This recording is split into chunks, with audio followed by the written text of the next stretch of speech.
अस्सलाम वालेकुम dear student, here I am professor Sagir Ahmad और आप लोग देख रहे हैं प्रोफेसर सगीर ज़ूलॉजी चैनल। तमाम स्टूडेंट को प्रोफेसर सगीर ज़ूलॉजी चैनल में वेलकम। जो स्टूडेंट लास्ट टाइम हम बायोलॉजी की डेफिनेशन को डिस्कस कर रहे थे, जिसमें बायोलॉजी में इस्तेमाल होने वाली उस डेफिनेशन में टर्मिनोलॉजी को डिस्कस कर रहे थे, जिसमें साइंस को लास्ट टाइम डिस्कस किया था और उसके बाद हम लाइफ को डिस्कस करेंगे और तीसरी टर्मिनोलॉजी है वो हमारे पास क्या है, लिविंग ऑर्गेनिज्म। तो अगर आप इन तीन टर्मिनोलॉजी पर कमांड हासिल कर लेंगे तो बायोलॉजी पढ़ना बहुत आसान हो जाएगा। तो एक बार दोबारा से रिकॉल करके अपने टॉपिक की तरफ चलते हैं कि बायोलॉजी क्या है। बायोलॉजी कॉम्बिनेशन है two Greek word, first is bio and second logy. Bio bios से लिया गया है और लॉजी लोगोस से निकला है। BIOS mean life and logos mean study. तो ब्रीफ डेफिनेशन हम इसकी डिस्कस कर रहे थे कि ब्रीफ डेफिनेशन क्या है, the branch of science. The branch of science पहली टर्मिनोलॉजी ये थी हमारे पास, which deals with the study of life. Life किसकी है, लिविंग ऑर्गेनिज्म की। तो इसे हम क्या कहते हैं, बायोलॉजी कहते हैं। तो तीन टर्मिनोलॉजी थी, लास्ट टाइम हमने साइंस को डिस्कस किया था। आज सेकंड टर्म है लाइफ। लाइफ का कॉन्सेप्ट डिस्कस करेंगे कि लाइफ किसे कहते हैं, लाइफ की डेफिनेशन किस तरीके से डिफाइन किया जाता है लाइफ को, और लाइफ की कौन कौन सी प्रॉपर्टीज हैं, कौन कौन से कैरेक्टर्स हैं जिस बुनियाद पर हम कहेंगे कि उस बॉडी के अंदर क्या है, लाइफ मौजूद है। तो इन तमाम चीजों को आज डिस्कस करना है। तो लेक्चर के साथ डियर स्टूडेंट एंड तक जुड़े लें ताकि आपको बायोलॉजी समझना बहुत आसान हो जाए और लाइफ को भी आप आसानी से समझ सकें। तो आइए चलते हैं बगैर किसी प्रॉब्लम के लाइफ की तरफ। तो लाइफ क्या है, अगर आपसे कोई क्वेश्चन पूछे कि डिफाइन लाइफ, तो लाइफ किसे कहते हैं हम, ठीक है। तो ये बड़ा इंपॉर्टेंट क्वेश्चन है। बहुत सारे स्टूडेंट्स को ये कॉन्सेप्ट ही नहीं होता कि लाइफ किसे कहते हैं। वो सिर्फ biology, study of life is called biology, study of life is called biology. लेकिन अगर स्टूडेंट से पूछ लिया जाए कि डियर स्टूडेंट आप डिफाइन करें कि लाइफ किसे कहते हैं, तो क्या जवाब देंगे। इसी कॉन्सेप्ट को आज क्लियर करना है। तो आइए डेफिनेशन की तरफ चलते हैं। लाइफ, तो स्पेसिफिक लाइफ की कोई डेफिनेशन नहीं है। तो life has no specific definition. फिर लाइफ को कैसे डिफाइन करते हैं, कि लाइफ को डिफाइन करते हैं comparison between living and non living organism की बुनियाद पर, और कुछ कैरेक्टर्स बता दिए, कुछ फंक्शन बता दिए कि अगर ये कैरेक्टर या फंक्शंस उन बॉडी के अंदर मौजूद हैं तो हम कहेंगे कि उस बॉडी के अंदर लाइफ मौजूद है, अदरवाइज वो क्या होगा, नॉन लिविंग थिंग होगी। तो अब वो कौन कौन से कैरेक्टर्स हैं, कौन कौन से फंक्शंस हैं, तो आइए डियर स्टूडेंट लेक्चर की तरफ चलते हैं। तो लाइफ, तो यहां पर हमने बात लिख दी, life has no specific definition. On the basis of life process, it can be identified through following functions या characters of living organisms। अब वो functions of life क्या है या characters of life क्या है, तो usually 10 basic characters हैं। How many characters? Usually 10 basic characters जो कि major characters कहलाते हैं। इसके अलावा और भी हैं। अगर ये 10 बेसिक कैरेक्टर किसी बॉडी के अंदर मौजूद होंगे तो हम कहेंगे उसमें लाइफ मौजूद है, अदरवाइज वो बॉडी क्या कहलाएगी, नॉन लिविंग कहलाएगी। अब वो कौन कौन से 10 बेसिक कैरेक्टर्स हैं या वो फंक्शंस हैं जिसकी बुनियाद पर हम कहते हैं कि उस बॉडी के अंदर क्या है, लाइफ मौजूद है। आइए एक एक करके डिस्कस करते हैं। तो कैरेक्टर्स ऑफ लाइफ कौन कौन से, the characters of life is given below. Number 1, पहला लाइफ का कैरेक्टर है जिसे हम क्या कहते हैं, प्रोटोप्लाज्म। सेकंड लाइफ का कैरेक्टर है उसे हम क्या कहते हैं, मेटाबॉलिज्म। थर्ड है डाइजेशन जो कि न्यूट्रिशन से रिलेटेड है। रेस्पायरेशन है। नंबर 5 ग्रोथ है। नंबर 6 क्या है हमारे पास, मूवमेंट है। Number 7 irritability. Number 8 reproduction. Number 9 excretion. Number 10 development. तो यूजुअली ये 10 बेसिक कैरेक्टर्स हैं जो कि 10 फंक्शंस भी लाइफ के कहलाते हैं। तो अगर ये 10 कैरेक्टर्स होंगे, देखिए साइंटिस्ट अब क्या कहते हैं, बड़ा इंपॉर्टेंट वर्ड है कि साइंटिस्ट कहते हैं कि ये 10 के 10 कैरेक्टर्स या इन 10 में से कोई एक कैरेक्टर किसी बॉडी के अंदर होगा, हम कहेंगे कि उसमें लाइफ मौजूद है, अदरवाइज हम कहेंगे कि वो नॉन लिविंग कैरेक्टर। बड़ा इंपॉर्टेंट पॉइंट है कि 10 के 10 या उन 10 में से कोई एक कैरेक्टर। अब एग्जाम में क्वेश्चन किस तरीके से आते हैं कि define life and write down the characters of life, या what is life and write down the characters of life. बड़ा सिंपल सा शॉर्ट क्वेश्चन में आते हैं। लेकिन डियर स्टूडेंट, ये जो हमने कैरेक्टर्स लिखे हैं या फंक्शंस के नाम लिखे हैं, ये आपको आने चाहिए, क्योंकि अब बायोलॉजी स्टार्ट हो रही है तो जगह जगह ये वर्ड इस्तेमाल होगा। प्रोटोप्लाज्म, मेटाबॉलिज्म, डाइजेशन, ये टर्मिनोलॉजीज भी हैं, डेफिनेशंस भी हैं, फंक्शंस भी इनको कह लें, कैरेक्टर्स भी कह लें। तो इन डेफिनेशन के ऊपर आप कमांड हासिल कर लेंगे, बायोलॉजी पढ़ना बहुत इजी, बहुत आसान हो जाएगा। तो आइए इनके एक एक कैरेक्टर्स को हम डिटेल से डिस्कस करेंगे। पहला जो इंपॉर्टेंट कैरेक्टर है उसे हम क्या कहते हैं, नंबर फर्स्ट इंपॉर्टेंट कैरेक्टर है उसे हम कहते हैं प्रोटोप्लाज्म। तो लाइफ का पहला कैरेक्टर हम डिस्कस कर रहे हैं protoplasm. Protoplasm, what do mean by protoplasm? आइए इसकी पहले बेसिक मीनिंग डिस्कस करते हैं ताकि कॉन्सेप्ट क्लियर हो। Protoplasm combination of two Greek word, first is proto and second plasm. Proto mean first या प्रीमेटिव, एंशियंट।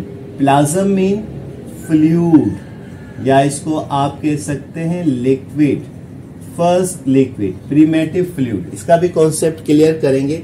तो अगर आप इसको डिफाइन करना चाहें प्रोटोप्लाज्म को, ये ओल्ड डेफिनेशन है कि it is primitive fluid, it is primitive fluid, the life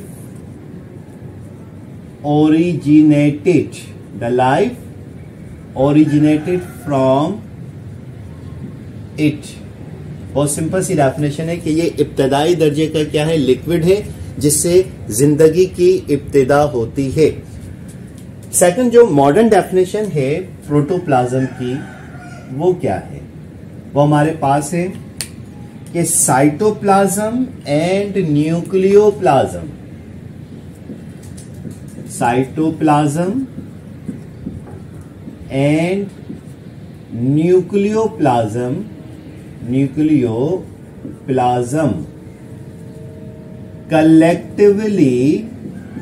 collectively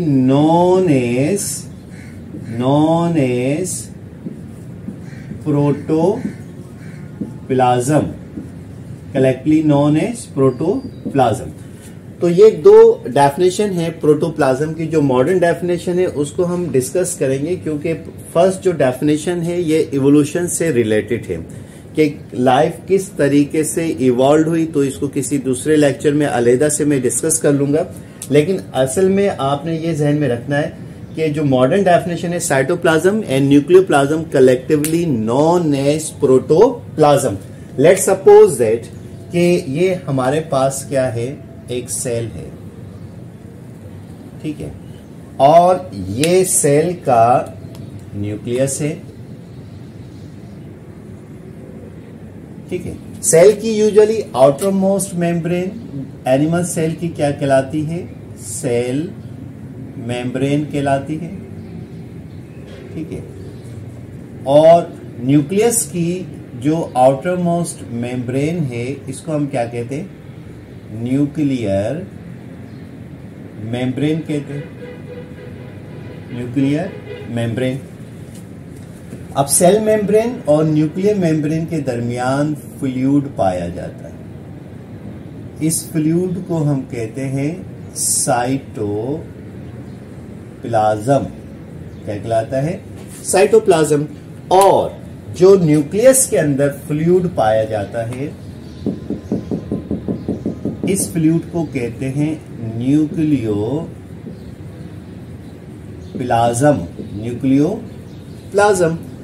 और दोनों को कलेक्टिवली क्या कहते हैं, प्रोटोप्लाज्म। तो what do mean by protoplasm? के साइटोप्लाज्म एंड न्यूक्लियोप्लाज्म को मजमूई तौर पे आप क्या कहते हैं? प्रोटोप्लाज्म कहते हैं। तो ये जगह जगह वर्ड इस्तेमाल होंगे, ठीक है। तो साइटोप्लाज्म वो फ्लूइड है जो सेल मेम्ब्रेन और न्यूक्लियर मेम्ब्रेन के दरमियान पाया जाता है। न्यूक्लियोप्लाज्म वो फ्लूइड है जो कि न्यूक्लियस के अंदर मौजूद है। दोनों को कलेक्टली हम क्या कह देते हैं? प्रोटोप्लाज्म कहते हैं। तो कंसेप्ट क्लियर? यस, जब कंसेप्ट क्लियर हो तो प्यारे प्यारे लाइक आना चाहिए।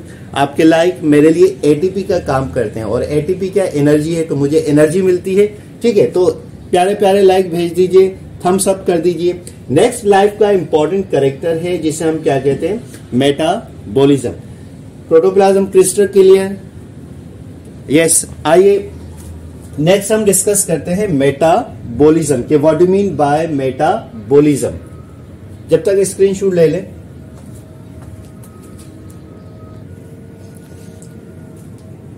यस डियर्स, लाइफ का सेकंड जो इंपॉर्टेंट कैरेक्टर है उसका नाम क्या है? मेटाबॉलिज्म। तो इसका कॉन्सेप्ट क्लियर कर लीजिएगा कि what do mean by metabolism. सबसे पहले आइए इसकी बेसिक मीनिंग को डिस्कस करते हैं। Metabolism combination of two Greek words, दो ग्रीक वर्ड का ये भी कॉम्बिनेशन है। एक है हमारे पास मेटा और दूसरा कहलाता है बोलिज्म। मेटा मीन मैनी, बहुत सारे। बोलिज्म मीन प्रोसेस के लें या रिएक्शन के लें, यानी कि बहुत सारे केमिकल रिएक्शंस हो रहे हैं। कहाँ हो रहे हैं? बॉडी के अंदर हो रहे हैं। बॉडी में कहाँ हो रहे हैं? सेल के अंदर हो रहे हैं। तो जितने भी लिविंग ऑर्गेनिज्म है तमाम की बॉडी में यानी कि सेल में डिफरेंट केमिकल रिएक्शंस होते हैं। उन केमिकल रिएक्शंस को कलेक्टिवली क्या कहा जाता है? मेटाबॉलिज्म कहा जाता है। तो आप इसको अगर सिंपली डिफाइन करना चाहें कि मेटाबॉलिज्म क्या है, तो सिंपल सी डियर स्टूडेंट डेफिनेशन है what do mean by metabolism कि different chemical reactions, different chemical reactions occurs in the body of living organisms, collectively known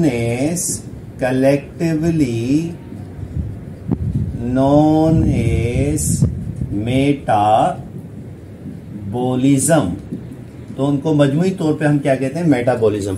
अब डियर स्टूडेंट, आप लोगों ने केमिस्ट्री भी पढ़ी होगी। इस वक्त हम बायोकेमिस्ट्री के हवाले से भी बात कर रहे हैं कि जब कोई भी केमिकल रिएक्शन होता है या तो सब्सटेंस फॉर्म होते हैं या सब्सटेंस क्या होते हैं? ब्रेक डाउन होते हैं। इसी तरीके से लिविंग बॉडी के अंदर भी सब्सटेंस फॉर्म होते हैं और सब्सटेंस क्या होते हैं? ब्रेक डाउन होते हैं। तो विच मीन्स दैट कि मेटाबॉलिज्म दो पार्ट पर मुश्तमिल है, यानी कि metabolism consist of two parts. Metabolism consist of two parts. अब वो दो पार्ट्स कौन कौन से हैं? बहुत इंपॉर्टेंट है। नंबर 1, एक का नाम रख दिया एनाबॉलिज्म, और दूसरे पार्ट का नाम रख दिया केटाबॉलिज्म। एनाबॉलिज्म और केटाबॉलिज्म। तो अब आप मेटाबॉलिज्म को इस तरीके से भी डिफाइन कर सकते हैं कि anabolism and catabolism collectively called metabolism. अब what do mean by anabolism? अगर आप एनाबॉलिज्म की बात करें तो ये भी दो ग्रीक वर्ड हैं। एनाबॉलिज्म, ये भी दो ग्रीक वर्ड हैं। कौन कौन से? एक हमारे पास एना और दूसरा कहलाता है बोलिज्म। एना मीन विच? एना मीन यहां पर कंस्ट्रक्टिव, कंस्ट्रक्टिव, और बोलिज्म मीन प्रोसेस। देखें कितनी सिंपल सी डेफिनेशन हो गई कि constructive process of the body is called anabolism. Constructive process of the body is called anabolism. तो ये साथ साथ डियर स्टूडेंट आप लोग जो है ना रजिस्टर भी ले लें एक साथ, और साथ साथ एक पेन ले लें, लिखते जाएं।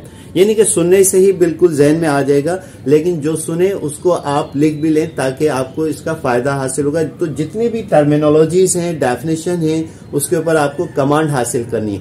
तो आहिस्ता आहिस्ता आप में ग्रूमिंग आएगी, बायोलॉजी पढ़ना बहुत आसान हो जाएगा। ठीक है। Constructive process body of the is called anabolism. इसकी जो बेस्ट एग्जांपल है हमारे पास, जनरली हम कहते हैं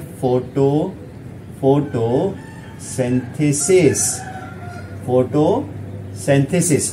फोटोसिंथेसिस में क्या है कि फूड क्या हो रही है, कंटिन्यूसली फॉर्म हो रही है।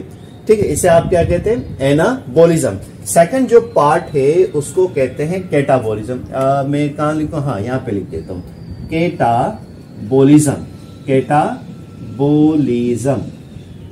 Catabolism also combination of two Greek word. First is kata and second क्या कहलाएगा, बोलिज्म कहलाएगा। केटा मीन डिस्ट्रक्टिव, कौन सा प्रोसेस है, डिस्ट्रक्टिव प्रोसेस है, और बोलिज्म मीन प्रोसेस। तो कितनी सिंपल सी डेफिनेशन आ गई। अगर आपको टर्मिनोलॉजी समझ में आ जाएगी, उसी से ही डेफिनेशन निकल जाती है।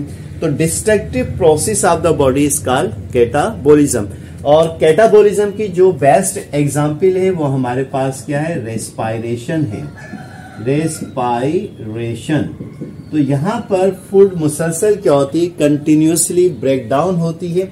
अक्सर स्टूडेंट को ये लाइफ का इंपॉर्टेंट कैरेक्टर भी है। रेस्पायरेशन एक इंपॉर्टेंट यानी कि बायोलॉजिकल प्रोसेस है। ठीक है, अक्सर स्टूडेंट को ये कॉन्सेप्ट नहीं होता कि रेस्पायरेशन कहाँ होती है। रेस्पायरेशन बेसिकली क्या होती है, सेल लेवल पर। आगे चल के हम डिटेल से बात करेंगे। जो फूड क्या होती है, ब्रेक डाउन हो जाती है। तो अब एनाबॉलिज्म और कैटाबॉलिज्म को मजमूई तौर पे क्या कहते हैं, मेटाबॉलिज्म। तो जब सब्सटेंस फॉर्म होते हैं उसे आप क्या कहेंगे, एनाबॉलिज्म। और बॉडी के अंदर कोई भी चीज सब्सटेंस ब्रेक डाउन हो रही है उसको आप क्या कहते हैं, कैटाबॉलिज्म। जैसे एक मेटाबॉलिज्म की सबसे बेस्ट एग्जांपल, अगर मेटाबॉलिज्म की हम बात करें तो सबसे बेस्ट एग्जांपल हमारे पास क्या है, डाइजेशन है। तो डाइजेशन में क्या होता है कि फूड ब्रेक डाउन हो रही है, ठीक है, उससे एनर्जी हो रही है, वो बॉडी का हिस्सा बन रही है, बिल्डिंग ब्लॉक हो रहा है। तो ये हमारे पास मेटाबॉलिज्म की बेस्ट एग्जांपल। एक और सिंपल कॉमन एग्जांपल कि लेट्स सपोज दैट आप किचन में काम कर रहे हैं, ठीक है, या फिर आप क्रिकेट खेल रहे हैं तो पाँव स्लिप हो रहा है तो स्किन डैमेज हो जाती है, या नाइफ लग गया फिंगर पर तो स्किन क्या हो जाती है, कट हो जाती है। तो इन टिश्यू का ब्रेकडाउन होना क्या कहलाता है, यूजुअली कैटाबॉलिज्म। अब कुछ दिनों के बाद ये चीजें सेल टिश्यू फिल होंगे by the process of mitosis. जो वोन जख्म है वो आहिस्ता आहिस्ता फिल होने लगेगा। This is called the anabolism. तो बॉडी में दोनों प्रोसेस क्या हो रहे हैं, साइमल्टेनियसली चल रहे हैं। मेटाबॉलिज्म का दोनों प्रोसेस, एनाबॉलिज्म भी और कैटाबॉलिज्म भी, दोनों इक्विलिब्रियम में चल रहे हैं। तो ये हमारे पास लाइफ का सेकंड कैरेक्टर हमने डिस्कस किया। तो डियर स्टूडेंट समझ में आ रही है, दिमाग के कपाट खुल जाएंगे। एक एक बात आपको इस तरीके से बताई जा रही है ताकि आपका कॉन्सेप्ट क्या हो, यानी कि क्लियर हो जाए।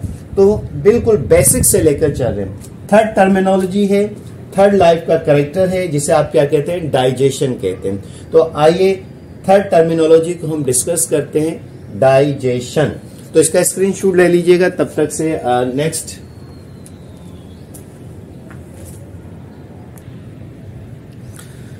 इस लाइफ का थर्ड कैरेक्टर डियर स्टूडेंट जिसे आप क्या कहते हैं, डाइजेशन कहते हैं। आइए इसके कॉन्सेप्ट को समझते हैं कि डाइजेशन, तो ये बड़ा इंपॉर्टेंट लाइफ का कैरेक्टर है, डाइजेशन, जिसे हाजमा कहते हैं। ठीक है, मजे मजे के खाना पीना होता है, कोई ब्रोस्ट खा रहा है, कोई बिरयानी खा रहा है, ठीक है, और किसी को मगज पसंद है, ठीक, किसी को नली पाए पसंद है।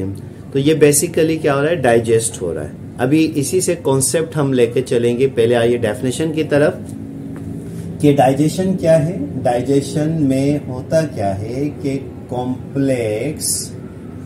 Complex food convert into simple food by the action of enzymes, by the action of enzymes is called digestion, is called digestion. तो कॉम्प्लेक्स फूड का कन्वर्ट होना किसके अंदर, सिंपल फूड के अंदर। देखें इसमें तीन बातें हैं, एक कॉम्प्लेक्स फूड है, दूसरा सिंपल फूड है और तीसरा एंजाइम की मदद से कन्वर्ट होना क्या कहलाता है, डाइजेशन कहलाता है। जैसे अभी मैंने बात की कि किसी को ब्रोस्ट पसंद है, ब्रोस्ट मीट है, गोश्त। अब ये जो गोश्त है बेसिकली क्या कहलाता है, ये बेसिकली कहलाता है प्रोटीन। क्या कहलाता है, प्रोटीन। जितनी भी दालें हैं, गोश्त है, ये सब सारा का सारा क्या है, अंडा है, प्रोटीन है। सेकंड जो कॉम्प्लेक्स फूड है वो कहलाता है कार्बोहाइड्रेट। कार्बोहाइड्रेट, बेटा इस बात को इस तरीके से समझेंगे, कार्बोहाइड्रेट गंदम से बनी हुई जो चीजें होती हैं वो यूजुअली क्या कहलाती हैं, कार्बोहाइड्रेट। पे इसकी भी बहुत बड़ी क्लासिफिकेशन है, आगे लेक्चर्स में आएंगे, लेकिन बेसिक कॉन्सेप्ट होना चाहिए। मैंने कहा नली पाए आप खा रहे हैं, ठीक है ना, और ठीक है, और जिसमें ये चीजें बनती हैं, ऑयल है, घी है, ये सारा का सारा क्या कहलाता है, लिपिड कहलाता है। तो बेसिकली डेली डाइट में ये तीन कॉम्प्लेक्स फूड हर कोई इस्तेमाल कर रहा होता है। अब जब इसको ईट करते हैं, ठीक है, तो ये कन्वर्ट हो जाता है प्रोटीन अमाइनो एसिड के अंदर, यानी प्रोटीन का सिंपल पार्ट क्या है, amino acid. Carbohydrate basically convert हो जाता है ग्लूकोज के अंदर। किसके अंदर, ग्लूकोज के अंदर। जबकि लिपिड कन्वर्ट होता है फैटी एसिड के अंदर by the action of enzyme. ये बायो कैटलिस्ट होते हैं यानी कि केमिकल रिएक्शंस को मुकम्मल करने के लिए एंजाइम्स होते हैं। तो प्रोटीन पर जो एंजाइम एक्ट करता है उसको हम कहते हैं प्रोटीएज, और जो कार्बोहाइड्रेट पर एक्ट करता है उसका नाम रख देते हैं अमाइलेज। और लिपिड कन्वर्ट होता है फैटी एसिड में by the action of enzyme, उसका नाम रख देते हैं लाइपेज। तो ये लाइफ का एक बड़ा इंपॉर्टेंट कैरेक्टर है। तो साइंटिस्ट कहते हैं कि अगर डाइजेशन हो रही है, न्यूट्रिशन हो रही है किसी भी बॉडी के अंदर, किसी भी सेल के अंदर, तो हम कहते हैं उसमें लाइफ मौजूद है, अदरवाइज वो क्या है, नॉन लिविंग है। तो ये लाइफ का third character digestion third character है डाइजेशन, के complex food convert into simple food by the action of enzymes known as digestion। तो कॉन्सेप्ट लाइफ का ये क्लियर हो गया होगा, डाइजेशन की डेफिनेशन भी क्लियर हो गई होगी। तो एंजाइम, ये सारे टॉपिक्स आगे चल के डिटेल से हम पढ़ेंगे, बट यहाँ पर लाइफ का इंपॉर्टेंट कैरेक्टर क्या है, डाइजेशन। तो किसी भी बॉडी के अंदर डाइजेशन हो रही है तो हम कहेंगे उसमें लाइफ है, अदरवाइज क्या है, वो नॉन लिविंग। तो डियर स्टूडेंट, बात हमारी चल रही है कैरेक्टर्स ऑफ लाइफ के ऊपर। तो पहला कैरेक्टर डिस्कस किया प्रोटोप्लाज्म, सेकंड कैरेक्टर डिस्कस किया मेटाबॉलिज्म, थर्ड कैरेक्टर किया डाइजेशन। तो आइए फोर्थ कैरेक्टर को हम डिस्कस करते हैं, जिसे क्या कहते हैं, रेस्पायरेशन। बड़ा सिंपल सा है रेस्पायरेशन, आगे चल के पूरा टॉपिक भी है, वहां पर डिटेल से बात करेंगे। तो लाइफ का इंपॉर्टेंट कैरेक्टर क्या है, रेस्पायरेशन। तो मैं इसको रब कर रहा हूं। नेक्स्ट है हमारे पास another important character of life called respiration. कौन सा है, रेस्पायरेशन।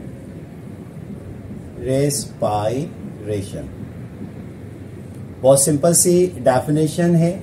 अक्सर स्टूडेंट को डेफिनेशन जब पूछी जाती है कि बेटा रेस्पायरेशन, तो simple, inhaling of oxygen and giving out of carbon dioxide, this is called respiration. No, this process या मैकेनिज्म इज कॉल्ड ब्रीथिंग या एक्सचेंज ऑफ गैसेस। तो फिर आप ये कहेंगे सर रेस्पायरेशन कहाँ होती है? तो रेस्पायरेशन बेसिकली होती है सेल लेवल पर, और उसको हम कहते हैं cellular respiration.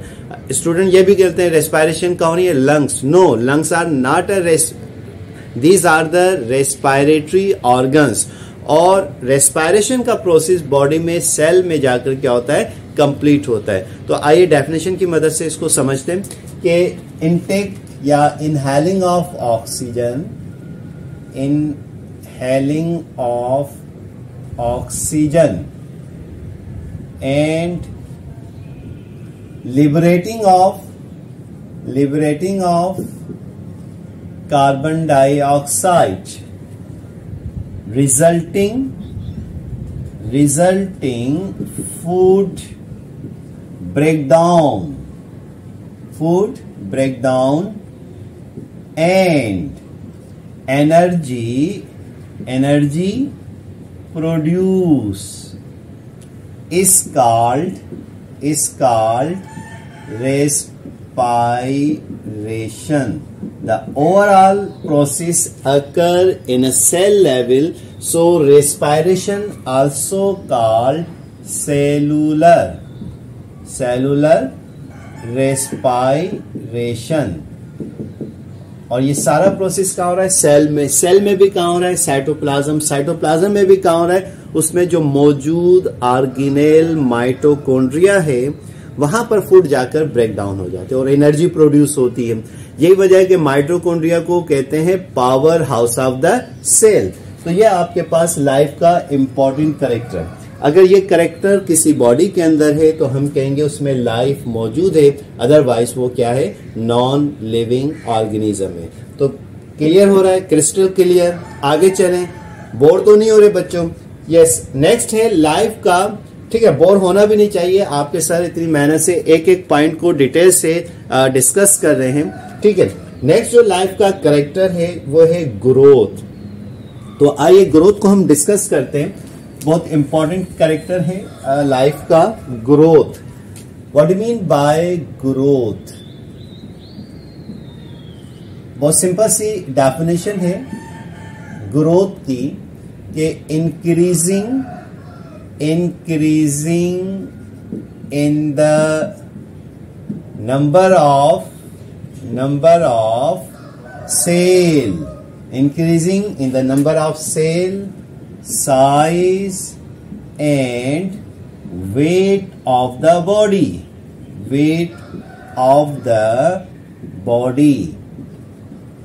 is called growth।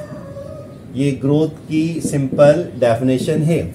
जबकि नॉन लिविंग में ये कैरेक्टर मौजूद नहीं होता। जैसे ये मार्कर है, मार्कर ही रहेगा, लेकिन आप यहाँ पर एक छोटा सा गमला लगा दें तो आहिस्ता आहिस्ता उसके साइज में क्या हो रहा है? इजाफा हो रहा है। सेल की तादाद में इजाफा हो रहा है तो साइज में इजाफा हो रहा है।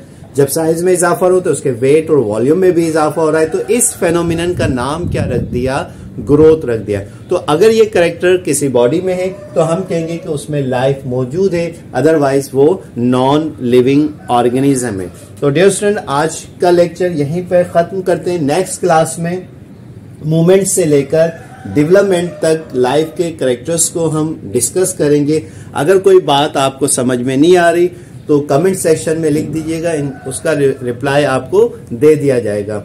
तो उम्मीद है कि ये लेक्चर आपको समझ में आ गया होगा, ठीक है। वो स्टूडेंट जो नए जुड़े हुए हैं चैनल के साथ जुड़ जाइए, सब्सक्राइब कर लें, बेल आइकन को ऑल पर प्रेस कर लीजिएगा ताकि हर आने वाली इंफॉर्मेटिव वीडियो फर्स्ट आपको पहुंच सके। एक और खास बात डियर स्टूडेंट, आप इस चैनल को शेयर भी करें। जो स्टूडेंट अपनी नॉलेज को जितना ज़्यादा शेयर करेगा उसमें उतनी ज़्यादा ग्रूमिंग आएगी। तो आप अभी इनिशियल लेवल पर हैं तो अपने दोस्तों को, क्लास फेलो को ये बताइए कि आपको बायोलॉजी स्टार्ट से न्यू सिलेबस के लिहाज से पढ़ाया जा रहा है, ठीक है। तो जितना ज़्यादा इल्म को शेयर करेंगे आपकी ही नॉलेज उतनी ज़्यादा बढ़ेगी। तो खुश रहें, खुश रहने की आदत बनाएं, खुशियाँ बांटें। तब तक के लिए अपने सर प्रोफेसर सगीर अहमद को इजाज़त दीजिए। अल्लाह हाफिज़।